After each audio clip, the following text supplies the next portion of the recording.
With us, ESPN Plus Mountaineer baseball analyst Tyler Barnette. He suffered through it last night like the rest of us, 23-1. Pitt beats West Virginia. First of all, Tyler, good evening. Thanks for your time. Yeah, absolutely. Okay, what do you make of this? Well, it's not time to burn everything down. I mean, that's one way to put it. West Virginia actually went up one spot in the RPI last night, so not a massive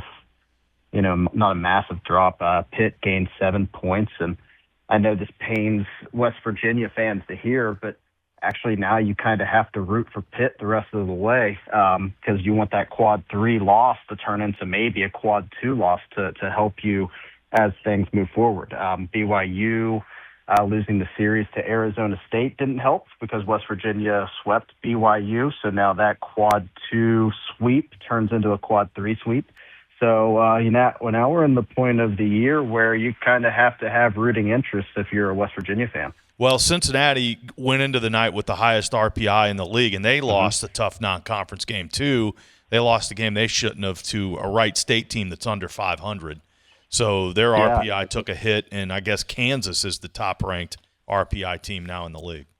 Yes, Kansas winning a game against Nebraska yesterday, and Nebraska sitting at 13 in the RPI. Kansas beating Nebraska. Now it is at home, so doesn't have as much weight as a road win, but still a good win for Kansas. And one of the good things is you get to play Kansas. So it's not one of those things where West Virginia's on the outside looking in.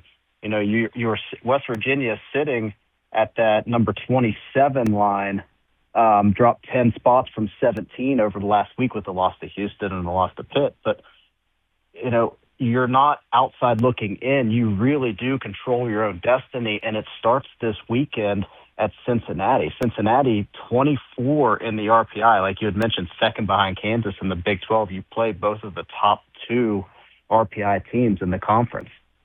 So, Tyler, certainly baseball can provide some of the most bizarre results. One day you're great, the next day you're awful. Obviously, West Virginia wasn't very good.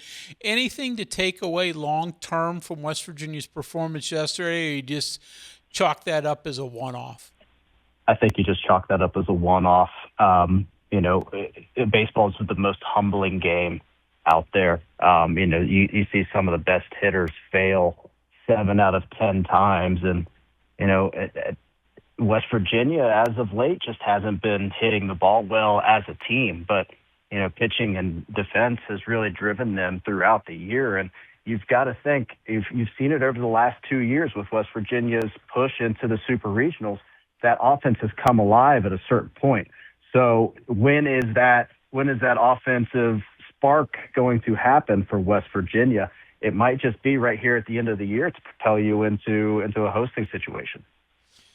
Okay, let's look ahead to Cincinnati. Again, just flush it and move on. Coach Steve Savins basically said the same thing. This happens.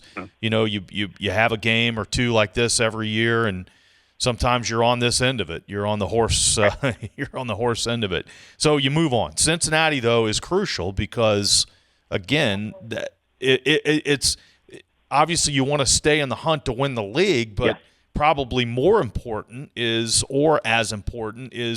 trying to stay in that top 16 to host. So if you look at it from that regard, these 3 games are crucial.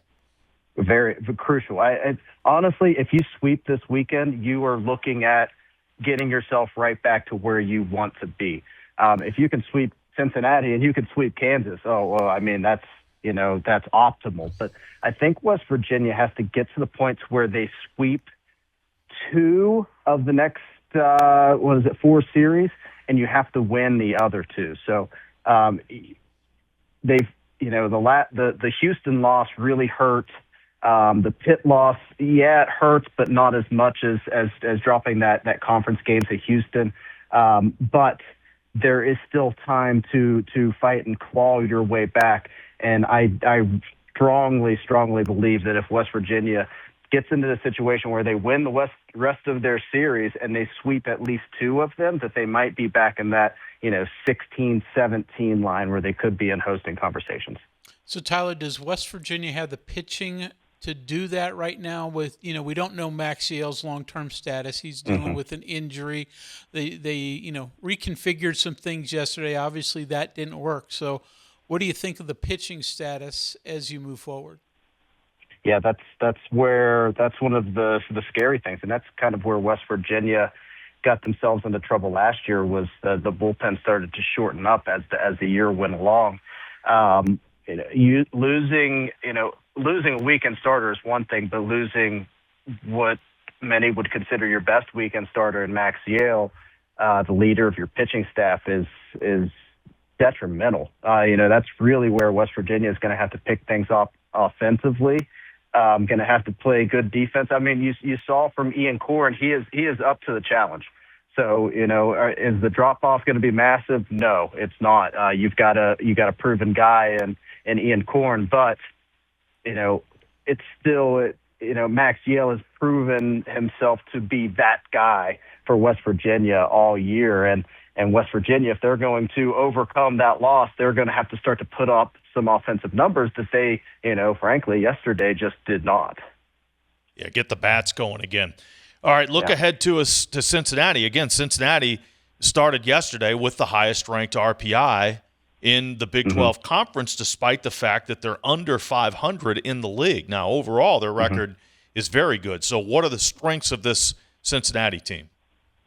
So Cincinnati hits, and I know that's not what West Virginia fans really want to hear, especially whenever you're down a starter and you're mixing up your weekend rotation. But you've got Quentin Coates at the top of the Big 12 in home runs with 23. Jack Natili is the reigning Big 12 Player of the Week. A guy that hit 3 home runs on Sunday in the rubber match against UCF to give Cincinnati the edge in that series. And you talk about Cincinnati beating UCF, a team that came in to Morgantown and took 2 of 3 from the Mountaineers, and really they were in control of the entire series except for the last inning when West Virginia were able to walk them off on Saturday. So, so you're going to Cincinnati playing a team that took 2 out of 3 to a team that took 2 out of 3 from you at home. You're down a couple of pitchers, and then you're going in, and they're one of the best offensive teams, not only in the conference but in the country right now. How does a team bounce back in baseball? You've been there, so I mean, if you've been in the sport, you've suffered a tough loss. Baseball, can you put that behind you quickly? How long does that linger? I think it's a lot easier to do it in baseball than it is in any other sport because you play so frequently. Because if West Virginia loses the game to Houston on Friday night, then they have to turn around and they have to play at 11 o'clock in the morning on Saturday, game 2. So you have to wipe that slate clean, start over fresh from the jump with baseball. It's a constant, major leagues play 162 games a year.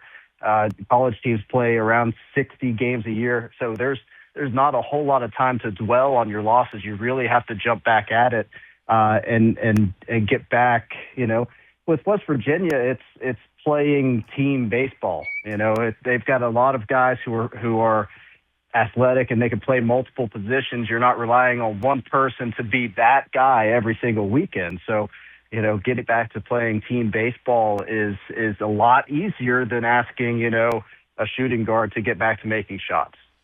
Tyler, these the power numbers in this league this year are incredible. I mean, you saw Landon Harrison with Arizona State.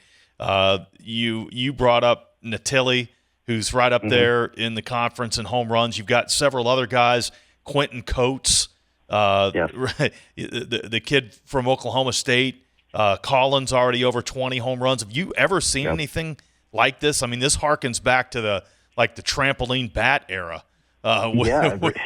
with so many home runs in this league and in college baseball. Yeah, in the last couple of years, the Big 12 has really relied on pitching. Utah's Friday night guy, I can't remember his name right now, but I mean, he had a 1 ERA for most of the year, and he came in, to Morgantown and shut West Virginia down. And, you're looking at the ERAs right now, and the top four in the Big 12 in ERA are all Mountaineers. Max Yale at 241, Chanson Cole at 282, and Ian Corrin at 322. But that's you don't see very many Mountaineers on the rest of the offensive numbers. You've got Gavin Kelly sitting up at 3 and batting average at 397. Guzman stolen bases, Schoenfeld stolen bases, but the rest of them, West Virginia has prided themselves on their pitching, and the rest of the Big 12 seems to be doing the opposite, and they've become extremely offensive. I mean, just look at Pitt last night. One of the things that Coach Mike Bell prided himself on was getting more offensive in his recruiting and building an offensive team so that he could put up numbers like that and protect his pitching staff. So, you've got West Virginia, who got out of that game with 2 hits on the night, and Pitt had 2 hits before, 6:35. So it's West Virginia is looking at that not only, in their midweeks, but completely through the rest of the Big 12. McAnally was the Utah guy from last year. Yeah, we did that series together. Yep. So take a quick look at the Big 12 overall form, or at least the top half of this thing. West Virginia's seen several of them, but not all of them. As I said, Cincinnati coming up this weekend, Kansas at the end of the regular season. Who's the best team in this league? I think Kansas has proven themselves as that stable force in the league. Of course, you've got to consider West Virginia up there.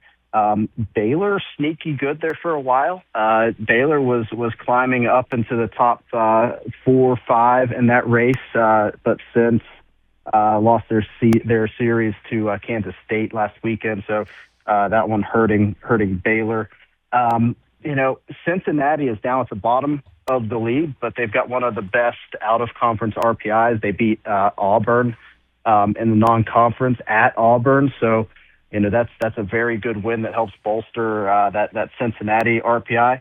But as we've seen in the past, the scary teams of TCU, Oklahoma State, Baylor, West Virginia gets TCU at home to end the year this year with that, are they going to be hosting? Mm-hmm. Where are they going to go in the regional on the line? Last year it was Kansas who came into Morgantown and swept West Virginia when West Virginia was on the heels of possibly hosting. Could that same situation arise this year with TCU coming into town? TCU getting hot here at the end of the year. What do they need to do to host a regional? Mm-hmm.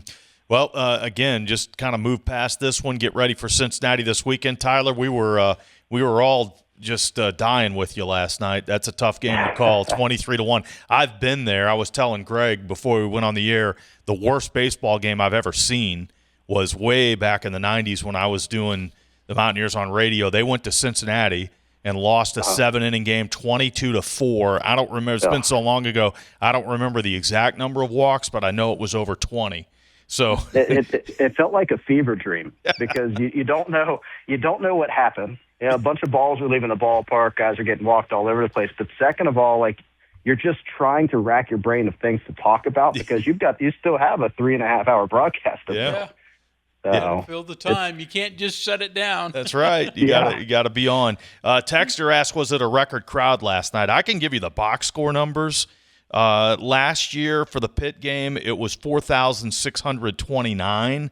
Last night's attendance was listed at 4,571. So you do some quick math here. That's about 58 fans short of what the record crowd was last year. But I heard from you and I heard from Brad that the crowd was just like it was incredible. I have never seen that many people packed into that stadium before.